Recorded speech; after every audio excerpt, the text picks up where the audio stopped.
Life is rough, but I'm so fortunate to have met you. By our friend account on AO3. Episode 6, Chapter 4. A Tisklet, a task. We didn't see our picnic basket.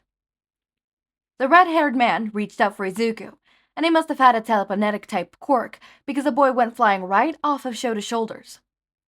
Shouting in anger, Shouta flashed his own quirk at the man. Erasure forcing Izuku to drop to the ground with a painful thug halfway between the men.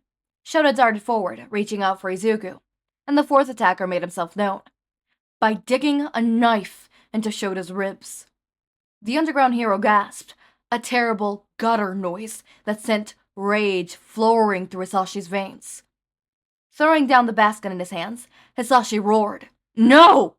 Quirk in full effect as he aimed it over the hurled forms of his husband and child on the ground. The ripple effect had Izuku throwing his hands over his ears, crying out in pain and fear, but the brunt of the blast blew the attackers in front of them back by several yards. Rolling around, ready to take on the other two attackers, Hisashi found himself shocked when he saw the snake woman on the ground, still bleeding from her wrists and unconscious, and the lion man tucked tail and running, already too far away for Hisashi to hit him with voice without causing severe damage. Teddy, a light sparkling of blood on the dog's teeth, was looking quite pleased with himself as he darted past his blonde owner at lightning speed, clamping his jaw onto the red-haired man's ankle and shaking. The man screamed, kicking at the dog, but Teddy held on tight. "Jesus Christ! That thing's a fucking demon!" The dark-haired man shouted, only to be cut off by a strange of white capture weapon wrapping around his face and slamming him into the concrete ground. "Shouta!" Hisashi cried in relief, turning to his husband. The sight that greeted him was bewildering, because sure, Izuku was quickly becoming theirs, but Hisashi never thought to see his husband look so feral with a child tucked away in his arms. While one arm clasped Izuku to his hip, pressing the child into the alley wall, effectively hiding him behind Shota's own body, the other arm held firm to his capture weapon as he maneuvered the device to knock their dark-haired attacker unconscious. Hisashi quickly ushered to the dispatch the red-haired thug, knocking him out with a not-so-kind kick to the head. Only then did Teddy release the man, limping over to where Shouta was half collapsed against Izuku and the brick wall. Immediately after, Shouta fell to one knee, his grip on his capture weapon going slack in favor of his hands rushing to the ever-growing dark spot on his right side. Shit.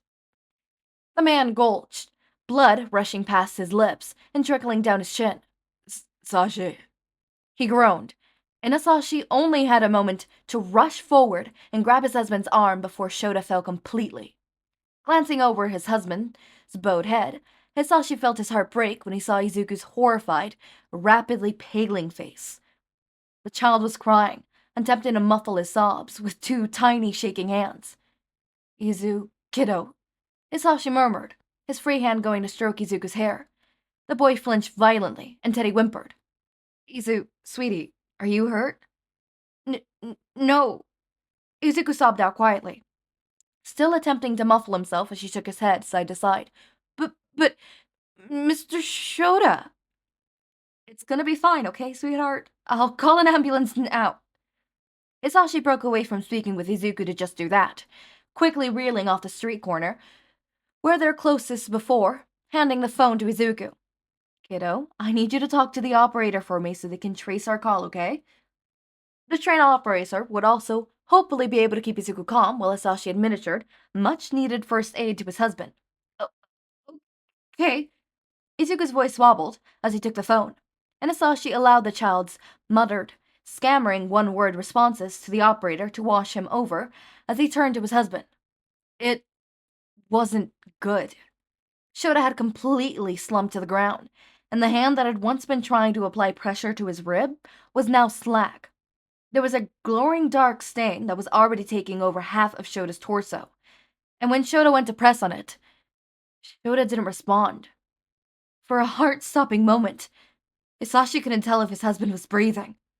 But then, holding his hand in front of Shota's mouth, Hisashi felt the faint puff of air and sighed in relief. Shit, Joe. Hisashi murmured to the older hero. You just had to go and get yourself hurt, didn't you? Fuck off, Sashi. Shouta grumbled. Hisashi could have nearly cried with relief laughter, but he had a job to do. He hesitated earlier, and it had cost him. He wouldn't make that same mistake twice. Even with his hearing aids in, Hisashi hadn't noticed the sounds of an ambulance until one was right on them. He'd been too focused on trying to keep Shouta awake and Izuku calm, all while putting as much pressure on the wound as he dared to. The blood on his husband's lips and chin weren't promising, and with what the position the knife had slipped between his ribs in, Shouta likely had a punctured lung that was quickly filling with blood. 2 EMTs rushed to either side of Hisashi, and the man quickly reeled off the meaner first aid he administered, along with a few stats he gathered on his husband quickly, his declining health. The blonde EMT nodded, then attempted to shuffle in between Hisashi and his husband. Stiffening, Hisashi held his ground, gritting out, I need to stay with him. I'm his husband. Sashi. Shouta grunted, eyes glancing over, as he strained to hold his head up and look at his husband. Sprout needs you. Take care. Sprout. Okay, Cho. Hisashi murmured back, stroking a hand down his husband's cheek, blatantly ignoring the tint of red blood that left in its wake. I'll take care of Sprout, okay? So just focus on being okay. Please, Sho. Shouta grunted back, and Hisashi finally stepped away from his husband's limp form, turning to look for Izuku. And Hisashi's heart couldn't have shattered any more into pieces, because Izuku was crouched between a dumpster and Teddy, curled up into a ball as he gripped the dog's worry fur, sobbing into the tufts as he hid his face away from the world. Zuzuku, Hisashi murmured, reaching a hand forward. Teddy snarled, hackers raised as he bared his teeth at his own owner, black eye seemingly fixed on Hisashi's bloodied hand. Teddy! Hisashi admonished in a gentle voice as he could muster. Teddy, it's okay. I'm not gonna hurt him. Mr. Teddy, Izuku sobbed, cheeks heaving, as he struggled to breathe. It's okay. It's Mr. Hisashi. Something about the boy's voice seemed to relax the dog, even though Izuku's rapid breathing was worrying Hisashi, and the hero slowly moved to tug Izuku out from behind Teddy's form, nuzzling the child into his side. Hisashi very carefully maneuvered the child's head to rest Izuku's cheek on his shoulder, face hidden away from any possibility of seeing Shouta as he were. Hey, sweetheart, Hisashi murmured, leaving a shaky kiss on the boy's forehead. You're all right. You're okay. It's gonna be okay. Mr. Shouta. He's gonna be fine, baby. I promise. But the nice EMTs are gonna take him to the hospital, okay? And the doctors and nurses will take care of him. And then, determinedly, he's gonna be fine, Izuku. Hisashi wasn't sure who he was trying to convince more, Izuku or himself. Mr. Yamada, came a sharp, clear voice. Izuku flinched, and the voice intoned again, much sharper this time. Mr. Yamada, can you please make a statement for us? Officer Sansa. Hisashi sighed in relief. Sansa was good with traumatized children, laying on his typical non-existent cat-like behaviors and qualities on thick to soothe them. And sure enough, when Sana crouched next to Hisashi, he let out a small meow that had Izuku blinking in surprise. Then the boy's eyes lit up a fraction, his attention span being partially drifted away from the EMTs, and Shouta, not a few yards away.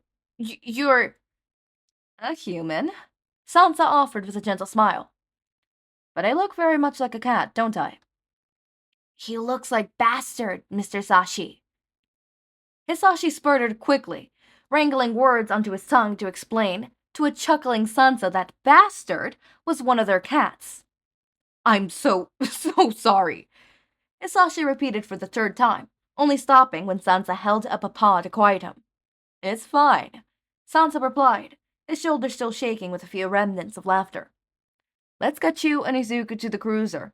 I'll take your statements and then I'll take you home. Oh yeah, statements. Because they've just been attacked. Assaulted. And here Hisashi was, chatting aimlessly about his fat tabby cat with Officer Sansa and Izuku while his husband was bleeding out in the dirty fucking alleyway. Hisashi could deck himself. Holding a hand to the back of Izuku's head, pressing the child's face into his neck once more, Hisashi stood and made his way over to the cruiser, Teddy on his heels, very hopefully snarling at Sada the whole way, making Hisashi roll his eyes. A quickly glance told him that the ambulance had already loaded Shouta up and was clearly about to take off, if the EMT slamming the door shut was any indication.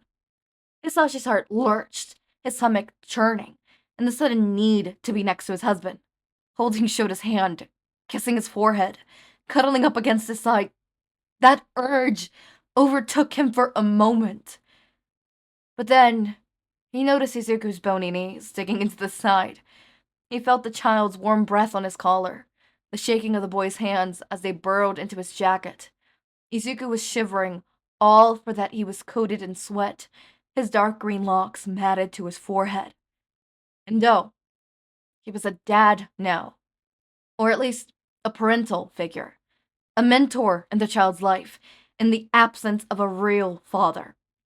Hisashi owed it to Izuku, and to Shouta, to stay with their kid. And so, Hisashi gave Sansa his statement, piling Izuku and Teddy into the back of the officer's cruiser. Izuku hardly let go of Hisashi the entire time, only letting go of the man's bicep long enough to tug at his seatbelt, and even then, his hands had been shaking too much to click into place, so Hisashi leaned forward and helped the child. Teddy curled up on Izuku's lap, and the boy hid his face in the dog's fur once more. Leaning an arm over the boy, Hisashi laid his cheek atop Izuku's head, closing his eyes in the silence of the car, trying to purge the blood-stained image of his dying husband from his mind. Again, not much to say, as I've already read this, but I knew this was coming, so I didn't warn you guys, because why would I warn you? But I knew this was coming. I know what's coming next, and we're reaching the end. Kind of. I mean, we have what? Chapter 5, and then Chapter 6, and then Chapter 7. So we have 3 chapters left. I would say we're in the midpoint, if I'm being 100% honest with you guys. So yeah, we're almost done. Anyways, as always, my raindrops, make sure to say... What? As always, my raindrops, make sure to eat, sleep, drink water, take your meds. Have a wonderful day or night. Link to my Discord server, merch shop, and socials are down in the description. Subscribe to see more of my content, and thank you so much for watching.